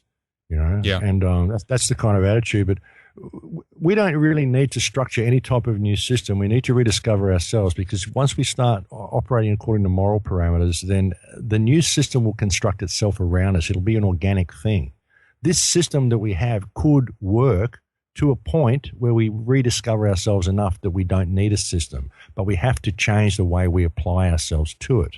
And if we change the way we interact with each other and start doing what is right in all that we do, rather than supporting wars, rather than supporting a government that's supporting a war, rather than not questioning this authority and not questioning what's going on, step into ourselves. And we can do this because we have discovered ourselves enough to appreciate the people around us and realize that we're all in this together, and get rid of all this division and barriers, realize that we're being played. We're all being played by parameters that aren't our own. And, we can step into our power and do what is right in all that we do, and a new system will mold itself around us. It will have to change according to our new state of consciousness. You know what I'm saying? It's got to be an internal thing. You've got to change the way you apply yourself to the world. You've got to have that warrior spirit. You've got to be able to step into the divine masculine. It's there. Yeah. We've been taught to become these fluffy little non-violent things, and I'm not advocating violence at all. But don't step on me, because I will respond. Yeah. I'm not going to step on you. I don't even want to prosecute anybody for what they've done. I don't care. Just go away. Stop controlling my life. I'm not going to do this anymore. I'm going to go in another direction. And you don't represent me, and I don't have to give you my tax money. I don't have to do any of this stuff, because you're destroying the planet around me, and it's not acceptable. We just have to step into who we are, I think, Henrik. If we do start doing what is right in all that we do, the system can't function according to that. Yeah. But the hard thing is breaking the programming of people. I mean, I can't imagine being an Israeli soldier and going and doing the damage that these people are doing to Gaza Strip right now. Like that video footage that I showed you, what they did to that one suburb in 1 hour. These are residential homes. These are people. These are defenseless people. And not only are they doing this to these people, they're slandering them by calling them terrorists while they do it. And this is the most brutal terror you've ever seen. And they've bombed hospitals, they've bombed mosques, they've shooting ambulances, they've committed so many war crimes. And the only thing that's going to stop it is an international force that goes in there and stops the Israelis killing these people. And that's only going to come if we choose to step into our power and demand that it happens. Demand that our governments do it. And the Israeli people and the Israeli soldiers need to wake up to what they're doing. This has the potential to destroy the reputation of Israel forever, what these people are doing to Gaza Strip. And this will eventually bring about the implosion of the state of Israel if they continue with this ethnic cleansing of Gaza Strip. Yeah, well, exactly. I think the tables on that will eventually turn. And again, if this is a foundation that's built on lies and the kind of immorality that we've seen, then I don't think that nature is going to allow it to stand, to be honest. And just speaking to something you said before there as well, I think that the New Age and all these trappings have been tremendously beneficial in keeping people in check in terms of non-action and actually sticking your head in the sand. And but the fact is, it doesn't matter how much we're trying to escape from it or trying to pretend that it doesn't exist. It was kind of what I said before. If you are cornered up against a wall, I mean, it's a matter of you acting to be able to preserve your own life. And I think that has been another aspect to all of this. Now, I mentioned sacrifice before, and I mean that in the truest positive sense that I can. But today, it's like we're expected to make sacrifices that are based on this non-action, that we are to give up ourselves, that we are to even remove our basic human nature for the sake of some kind of global, new world order paradise pipe dream that they have, an idea of how we're supposed to live or something like that, where we basically are, where we remove our basic humanity so that the system may operate peacefully. It's not a system that is adapted towards how we are or how we are as human beings and how we live and how we prefer to live and with whom and everything else. It's about them creating for us a framework where we have to basically castrate ourselves and mind numb ourselves to be able to live in it. And that's the wrong kind of sacrifice to make. And I think a lot of that is actually tied into some of these, trappings around, as you said before, the kind of Eckhart Tolle thinking or the New Age. And sure, there can be some good ideas coming through there too, but at the same time, this idea of not you being able to stand up for yourself or defend yourself or even using violence at these instances is something that I've been becoming ferociously critical of, actually, because I see how much damage that it has caused, Max. Well, yeah, it has. I mean, it's allowed to see what's happening in Gaza. It's allowed this to occur, this attitude, and make no mistake, we're seeing, talking of sacrifice, we're seeing the sacrifice of 900,000 children in the Gaza Strip. 1.8 million people, 900,000 innocent children will die in this battle if we do not stop it. And don't believe the figures that are coming in of 1,000 dead and this and that. There'll be tens of thousands dead in Gaza Strip. It's very, very populated, very, very densely packed stretch of land. And these people are sacrificing themselves for the world, and the world should stand up to this and should stand up and see what's coming if they don't. And there's so many rabbit holes that people have been led down, even the whole free man stuff. All this stuff, learning the law and knowing that you're not your name and all this sort of stuff. In a perfect world, that's all very good, well, to know that stuff. If the system works and if these people are honest and if they're not psychopaths that are going to come and rip you to pieces with dime ammunition and a drop of white phosphorus over your alternate community. Because this is where we're going, We've been numbed into a state where we would allow the sacrifice of 900,000 children to come onto our televisions every day and just think that it's all good and Israel is just defending itself. Now, like Claire Daly said, it's like the equivalent of a heavyweight boxer taking on a newborn baby. That's what we're seeing, and the world's just letting it happen. And that's a scary thing. Because all our governments are supporting the system is they can go to any community, they can declare it terrorist, they can say, look, these guys were dissenting, we had to do it, and actually they killed them all themselves. They told them not to leave their homes. If you don't leave your homes, well, you're going to die because we're going to turn the whole place into rubble because there might be a terrorist in there. It's legitimizing this. That's what they're doing to Gaza. They're turning it into rubble, the entire Gaza Strip. And they're saying we're giving the people warning to leave. They can go leave their homes and be safe. But there's nowhere to go. There's a wall around three sides of the country and an ocean on the other side. And if you swim into the ocean, you get shot. There's nowhere to go. There is no safe area. So they can't leave their homes. There's nothing they can possibly do to stop what's happening. They're completely and utterly defenseless. The only people who can save us is us. So please make noise. Everybody make noise. Now's the time to stand up. This is a litmus test, Henrik. And I say it's been a real... The screaming silence from so much of the alternate media on this issue has been deafening. Right. Yeah. No, I believe you're absolutely right when you say as well that this is something that sooner or later in one version or another is going to show up at your own door. I mean, that's what I really believe. I think that this idea of, urban warfare and the way that, militarization has occurred of the police forces and these kinds of civil war conditions that we mentioned before due to ethnic and religious conflicts and cultural conflicts is something that's going to reach us all if we don't speak up and stop this in its tracks now, because eventually we can continue to stick our heads in the sand, but that's not going to change the environment around us. And I think that this is a very important point to continue to bring up and say that, I mean, if you're smart enough and you can see the trajectory of where this is heading, of where we're all heading around the world with these kinds of global conflicts that they're creating, then we can see that, okay, this is something that's going to occur within, X amount of years. And if we don't try to stop it now, it is going to unfold and it is going to happen. So it is up to people who have that capacity and to see those, signs, if you will, to speak up about it and say something to that effect. Otherwise, it's going to be creating conditions which are not going to be pleasant, and then we have to face them. Maybe not that it's too late. I don't consider that to be the case, but it's going to be at a point when things are going to be certainly more desperate than they are now. So how do you see the changing of this, let's say, dialogue in the media then, and kind of changing this whole rhythm? Because I think that the mainstream press is slowly doing itself the disservice of discrediting itself, which is a plus for us, of course, in terms of how they're reporting on stories, and people know more and more that it's all lies. They're turning away from it, which is very positive, So how do you see that playing out, of bringing more attention to these kinds of issues in the future to make people wake up, Max? Is it about continuing to kind of push on the same issues that we've been talking about today, and continue to showing the double standards, continue to show the hypocrisy in not only Israel but all the other policies that we see that the globalists are creating? Or do you think we should have a different approach and a different plan altogether?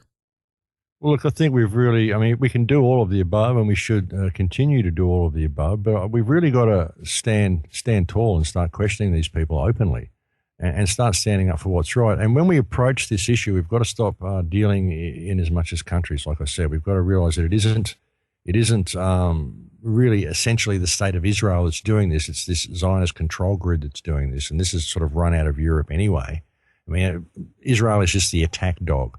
The whole planet is under hypnosis. The whole planet is programmed. We've got to step above the programming and realize that these aren't countries battling with each other. These are battles of energy, and it's a battle of control of the whole planet that's been put in place here.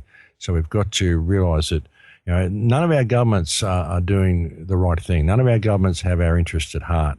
Any government that is supporting this incursion into Gaza Strip right now is part of the problem. Very, very much part of the problem.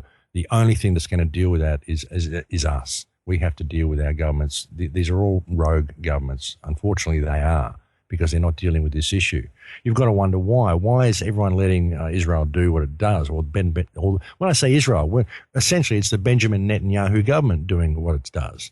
But who does Benjamin Netanyahu work for? I mean, some people say he has a lot of to do with MI5 and with the Crown and all sorts of stuff. You've got to wonder whether this whole influence is in there. You could go down that path if you want possibly. to. Yeah, but I mean, ultimately you can look at all of this stuff, but it's another rabbit hole. Ultimately, it's irrelevant. What's relevant is that we have a clear and present danger right here, right now. How do we deal with it, And we've got to realize, well, all of our governments are supporting it. That's why it's still going on. So we've got to question our governments, not just have marches in the street, but openly start questioning these people and start openly questioning the media. Why aren't you reporting on this issue properly? Everybody should be ringing their politicians. Everybody should be ringing the media. They need to be getting thousands and thousands of phone calls saying, we know what's going on, and if you don't address it, well, we'll come in and address it. We'll come to the studio and we'll talk on the TV. These studios are just little places. TV studios look like they're big, huge buildings and stuff, but they're just places, These are just people. They control all the airwaves and they program everybody. We've got to sort of find a way of dealing with the programming. We've got to find a way of getting the message out. We've got to make as much noise as possible and as publicly as possible, and really start questioning these people, because they are looking like fools, and they're not going to like looking like fools for too much longer. So things may get pretty ugly pretty quickly if we don't, And we can't let them get away with this. We can't let them get away with this blatant ethnic cleansing and this horrible terrorism that they're committing against Gaza Strip. We've got to do something about it. And really, ultimately, it's Western governments. They're allowing it. So we've got to deal with it. So again, why does Israel get away with it? So perhaps it's the Samson option. Perhaps that's what they want to do. Perhaps it's real. Mm-hmm. If it is real, I mean, you've got to wonder, is anything they say real? Is Iron Dome real? I've heard from different people that all Iron Dome actually does is put about 9 or 10 different blips on the screen when one missile's launched, and it puts 10 more on the screen, then shoots 10 of them down and one hits the ground. So it doesn't even exist. It's just so they can say that there's thousands of rockets coming over. See, it's on our computer. It says so. Right. But they just put them all in there. It's only probably a tenth of that. And they're just little pipes. And who's sending these pipes over? Who benefits from these pipes coming over? Israel. Look what they get to do in response to these little pipes, which don't do any damage at all. Yeah, it might be it might be a false flag attack. Basically, that's what you're saying, and the response is the desired outcome that they wanted to achieve anyway, which is to bomb the Gaza people living in Gaza into oblivion, basically.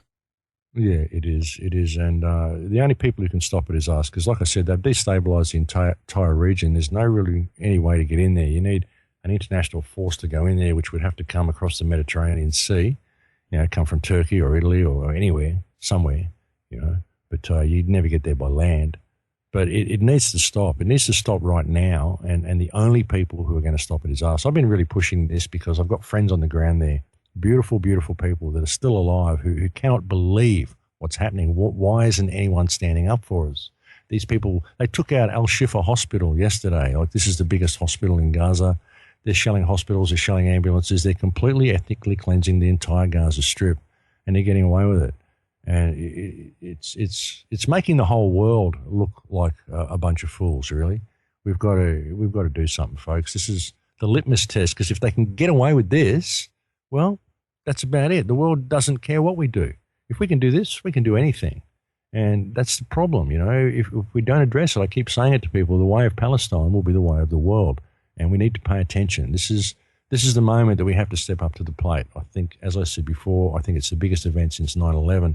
I've never ever seen a Western so-called democratic nation so openly carry out war crimes and just bring the party to you, with weapons from nightmares, weapons that are stuff you couldn't even dream of inventing, the horrible things that they're doing to these children. So it's a huge blood sacrifice, Henrik, and it's very disturbing. It's very disturbing that people aren't paying attention to it, That's the most disturbing part about it, that people simply aren't paying attention. I mean, there's a lot of people marching in the streets, but a lot of people aren't. A lot of people just think, oh, they're at it again. Yeah, exactly. They get they get these ideas come to them, or these news stories rather come to them many, many times a year in some cases.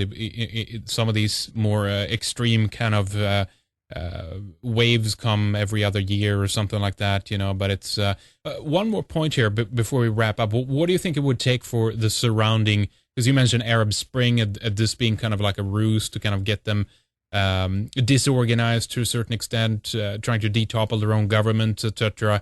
There might be of course, some true sentiments behind that among the people who are protesting and all that stuff, but largely that they've been kind of manipulated into it. I've had that sense of the matter for a long time as well. But what would it take for the surrounding, let's say, Arab areas, do you think, to kind of clean up from this and look at their common cause and look at towards Israel and start helping Palestine out? Because again, I'm surprised. What is the West Bank? It borders to Jordan there and stuff like that. I mean, again, I'm surprised that we're not seeing much more Iran. But I guess they might be so terrified of this idea that Israel, they even have nukes at their disposal, as we know from Vanunu, that they might use them on anybody who tried to help out in the situation. Maybe that's the case.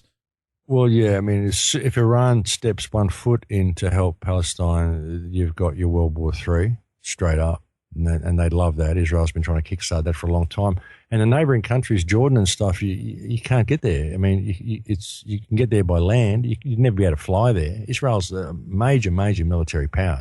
It could stomp on any of its countries, any country in the area. It's the strongest military in the area, so... and Jordan, to go there by land, you'd have to cross Israel. So you can't get across the Sinai. And Egypt's not going to help because Egypt's completely destabilized, and this guy's a complete American and Israeli sympathizer. So, and he's probably going to get a cut of the oil fields anyway that they found off Gaza. So he's completely closed Rafah border, so there's no way out. So it's very, very difficult for any of the Arab nations to step in and help. The only thing that's going to stop it is pressure from the West. Really, this is the only thing that's going to stop it, and that's difficult. I mean, Israel, like it said, with the Samson option, it says it's got missiles trained on every major city on earth, and if anybody ever threatens Israel's existence, then it will take out the entire world. That's what the Israeli government has said on at least 3 occasions, and they call that the Samson option, and you can Google that, and you can see the statements that these people have made about this. This is pretty scary. I mean, this is holding the world to ransom, basically saying we're going to do things our way, and if anybody steps in to stop us, you're going to be viewed as anti-Semitic, and you're going to be viewed as someone who is a threat to the state of Israel, and so will destroy the world. So basically, we're going to do everything we want our way, and you're all going to go along with it, or we're going to destroy the world. That's kind of what they've set up with this whole Samson option. And they've managed to do this by saying we're the victim, everybody hates us, so We need the ability to be able to kill everybody if we need to, because someone may hurt us. And that's a hell of a culture to set up. And this is sort of, if you look at the whole Khazar history and how they converted and they really became to believe all of this stuff and believe they were this line, and then they suddenly got attacked and got thrown out of the area and wandered as nomads for years and kept this whole seething, hatred and seething, we want revenge and we've got to protect ourselves, and this whole mentality alive. You can see how it's kind of led to this, you know what I mean? But it's like a victim mentality taken to the most extreme to become a completely psychopathic culture. And if you look at books such as Political Ponerology, when you've got psychopaths that create a culture or create a business or create a society, then the morality of the psychopath becomes the morality of those who work within that structure. It's just naturally taught to them to operate according to certain parameters. They may not like it. They may feel guilty about it. They may be doing the wrong thing and feel bad about it. But eventually, over generations and over time, that gets weeded out, and the whole culture and the whole view of yourself and the view of the outside world becomes a psychopathic view, and you don't have empathy. You don't have empathy towards anybody outside that bubble. And this is what's been created through this whole victim mentality of the Zionist culture, which is essentially what the Zionist culture is. It's a victim mentality taken to a psychopathic degree. Really, I mean, Zionism is truly a mental disease. It's a psychic pathogen, and it turns people into something that is I don't know what it is that is Zionist, but really it's a huge victim mentality taken to the degree of a psychopath where everybody is against you, and so you've just got to set yourself up to what we see as this modern state of Israel. I mean, how else do you explain it, Henrik? It's a completely psychopathic culture, Yeah, no, I would include the Abrahamic religions in that too, definitely as a kind of a mind virus that came on later in the game and later on to the scene. Of course, that's a huge issue in itself, and maybe we can continue and talk more about that at another time, Max. But thank you so much for coming back again. Very, very interesting discussion, as always. Some challenging ideas, I think, and specifically some points of history that we urge people to look into for themselves. I think some very important and interesting issues to get some thoughts firing around,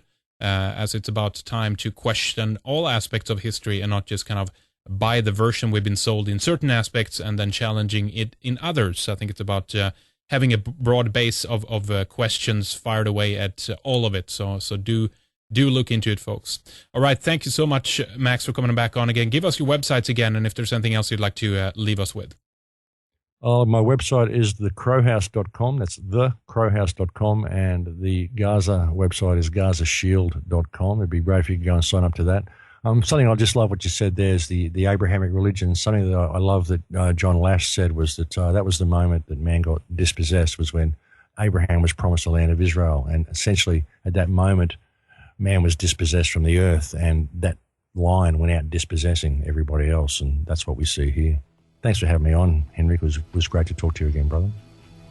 By the way, ladies and gentlemen, don't miss our upcoming 2 programs with John Lash on a lot of the connected issues that we discussed here today, taking this discussion into the much-needed territory of the identification of the problem and what to do with it. We also have an update from the gallery owner in Sweden who exhibited Don Park's art. Do you remember him?